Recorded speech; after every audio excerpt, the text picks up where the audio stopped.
Justifying factors, the symbol of the vehicle. Now, customers may not really understand the concept of symbols, and you may not understand the concept of the symbols as well. But let me just share this with you. Every vehicle has a specific symbol. Now, I'm not going to teach you the actual symbols of the cars because that's not too relevant. But what I am going to teach you is the concept of using the symbol to justify the rate. So I'll give you an example.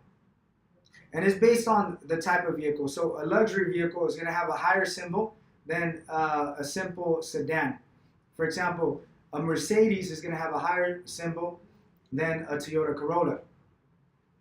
A sports car is going to have a higher symbol than a minivan. A pickup is going to have a higher symbol than simply an Impala, for example. So you're going to use the concept of the symbol to justify. You don't need to educate them on what symbol is worth a specific amount or what vehicle has a higher symbol. It's just a concept. It's the idea. And you're going to go based on not only the luxury part of the symbol or the high performance. A sports car is a high performance vehicle. A BMW, Lexus, Mercedes is considered a luxury vehicle, so that's considered a high symbol.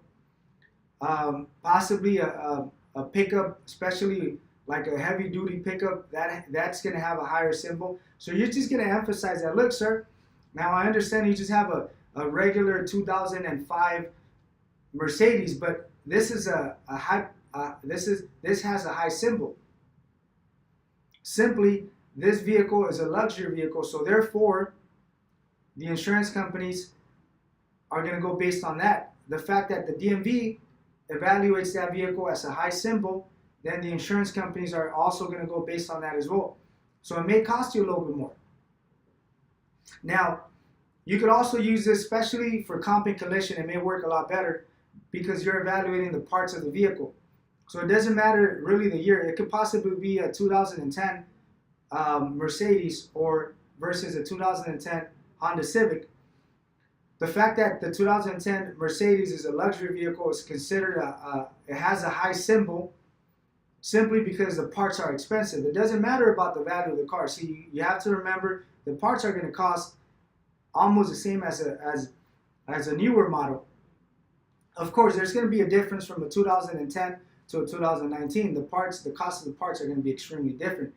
But these parts are still going to be a lot higher than parts from a different vehicle that has a lower value, that has a lower symbol.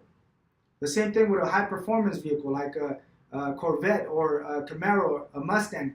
Those parts are going to be more expensive simply because of the high performance, high symbol versus a Toyota Sienna, for example, a pickup or a minivan. So you're going to use the concept of the symbols to try to justify that the vehicle that they have it is classified under a high symbol vehicle.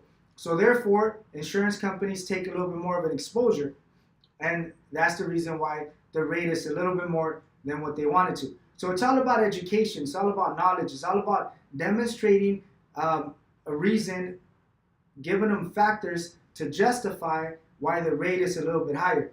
Now, eventually you're going to learn so many different factors that you're going to use that you can use one, two, or just a couple at the same time. It doesn't really matter if you're going to use one or use 10. The whole concept is for you to have all of these factors. So if a customer gives you any rejections, any objections, you have more solutions to offer, more information to give them, and ultimately that's going to be the key for you to close more deals.